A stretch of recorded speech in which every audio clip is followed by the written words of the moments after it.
ఈ ప్రపంచంలో జరుగుతున్న ప్రతి పెద్ద సంఘటన వెనక ఒక కథ ఉంటుంది. కాని మనం చూసేది మాత్రం ఫలితం మాత్రమే.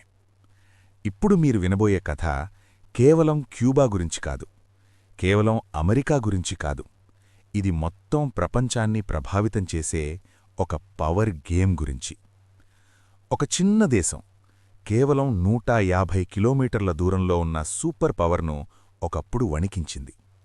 అదే దేశం ఈరోజు తన ప్రజలకు కరెంటు కూడా ఇవ్వలేక అంధకారంలో పడిపోయింది. ఇది ఎలా జరిగింది? ఎవరు కారణం? నిజంగా ఇది యుద్ధమా లేక ఇంకా పెద్ద ప్లాన్లో భాగమా? మొదట మనం ఒక స్టెప్ వెనక్కి వెళ్ళాలి. ఒకప్పుడు క్యూబా స్పెయిన్ కంట్రోల్లో ఉండేది. తర్వాత అమెరికా వచ్చి దాన్ని తన ఇన్ఫ్లుయెన్స్లోకి తీసుకుంది. ఆ టైంలో క్యూబా ఒక పార్టీ హబ్లా మారిపోయింది. అమెరికన్స్ అక్కడికి వచ్చి ఎంజాయ్ చేసేవారు. కాని ఆ దేశ ప్రజలకు ఇది నచ్చలేదు. వాళ్ల దేశం వాళ్ల చేతుల్లో ఉండాలనుకున్నారు.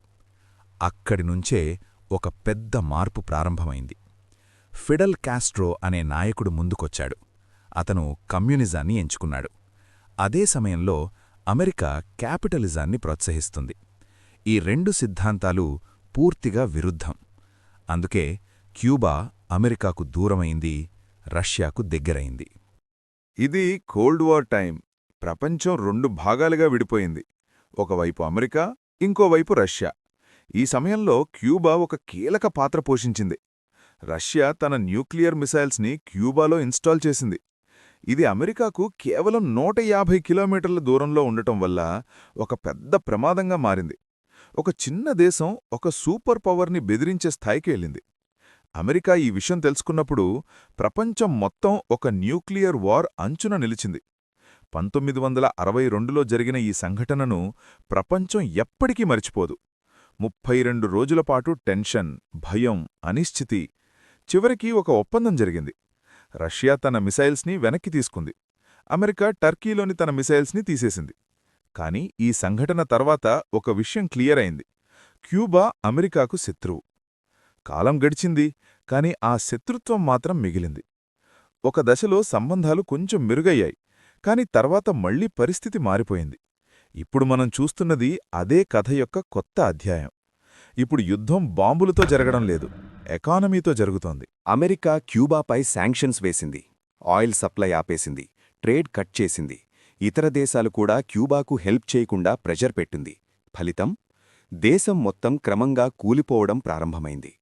పవర్ ప్లాంట్స్ పనిచేయడం ఆగిపోయింది. కరెంట్ లేదు. హాస్పిటల్స్ ఇబ్బంది పడుతున్నాయి. ఫుడ్ కొరత. ప్రజలు రోడ్లపైకొచ్చి నిరసనలు చేస్తున్నారు. ఇది ఒక సైలెంట్ వార్. బయటకు చూస్తే యుద్ధం లేదు, కానీ లోపల దేశం కూలిపోతోంది. ఇదెందుకు జరుగుతోంది? ఇక్కడే అసలు గేముంది.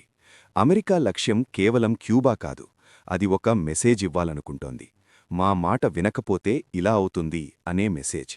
క్యూబా కమ్యూనిజాన్ని వదిలి క్యాపిటలిజం వైపు రావాలి. రష్యాతో సంబంధాలు తగ్గించాలి. అమెరికాకు అనుకూలంగా మారాలి. ఇది ఒక స్ట్రాటజీ. బుల్లెట్ లేకుండా దేశాన్ని మార్చడం. ఇప్పుడు ఒక పెద్ద ప్రశ్న. రష్యా ఏమి చేస్తుంది? చూడాలి అంటే రష్యా ఇప్పటికే యుక్రెయిన్ యుద్ధంలో బిజీగా ఉంది. ఎకనామిక్గా కూడా ప్రెషర్లో ఉంది. కాబట్టి క్యూబా కోసం అమెరికాతో నేరుగా తలపడే అవకాశం చాలా తక్కువ. చైనా? అది కూడా డైరెక్ట్గా రిస్క్ తీసుకోదు. ఇండైరెక్ట్ సపోర్ట్ ఇవ్వవచ్చు, కాని ఓపెన్గా రాదు. అంటే క్యూబా ఒంటరిగా ఉంది. ఇప్పుడు క్యూబాకు 3 ఆప్షన్స్ మాత్రమే ఉన్నాయి: లొంగిపోవడం, ఎదుర్కోవడం, లేక సర్వైవ్ అవ్వడానికి ప్రయత్నించడం. ఇది కేవలం ఒక దేశం కథ కాదు, ఇది ప్రపంచ రాజకీయాల రియాలిటీ. ఈ ప్రపంచంలో పవర్ ఉన్నవాళ్లే రూల్ చేస్తారు. ఎకానమీ స్ట్రాంగ్ అయితేనే దేశం నిలబడుతుంది. అలయన్స్ ఉంటేనే సేఫ్టీ ఉంటుంది. ఇప్పుడు ట్రంప్ స్ట్రాటజీ గురించి మాట్లాడితే బయటకు చూస్తే అతని నిర్ణయాలు ర్యాండమ్గా అనిపించవచ్చు, కాని లోపల చూస్తే ఒక ప్యాటర్న్ కనిపిస్తుంది. ఇరాన్పై టెన్షన్ క్రియేట్ చేయడం, ఆయిల్ మార్కెట్ను ప్రభావితం చేయడం, వెనిజులా రిసోర్సెస్ని ఉపయోగించడం, ఇప్పుడు క్యూబాపై ప్రెషర్ పెంచడం. ఇది మొత్తం కలిపి ఒక పెద్ద గేమ్ కూడా కావచ్చు. ప్రపంచం మొత్తాన్ని ప్రభావితం చేసే ఎకనామిక్ కంట్రోల్ గేమ్. ఇప్పుడు మీకొక థాట్. ఒక చిన్న దేశం ఒకప్పుడు ప్రపంచాన్ని భయపెట్టింది. ఇప్పుడు అదే దేశం తన ప్రజల కోసం పోరాడుతోంది. ఇది పవర్ యొక్క నిజమైన రూపం. మరి ఇప్పుడు ప్రశ్న మీది. క్యూబా ఏమి చెయ్యాలి? లొంగిపోవాలా లేక చివరి వరకు పోరాడాలా? రష్యా వస్తుందా లేక క్యూబా ఒంటరిగా మిగిలిపోతుందా? ట్రంప్ నిజంగా ఒక హిడెన్ జీనియస్ అనుకోవచ్చా లేక ఇది కేవలం పరిస్థితుల వల్ల జరిగిందా? మీ అభిప్రాయం చాలా ముఖ్యం. ఈ వీడియో మీకు నచ్చితే లైక్ చేయండి, షేర్ చేయండి, ఇంకా ఇలాంటి డీప్ జియోపాలిటిక్స్ వీడియోల కోసం సబ్స్క్రైబ్ చేయండి. మళ్ళీ ఇంకో ఇంట్రెస్టింగ్ టాపిక్తో కలుద్దాం. అంతవరకు జై హింద్.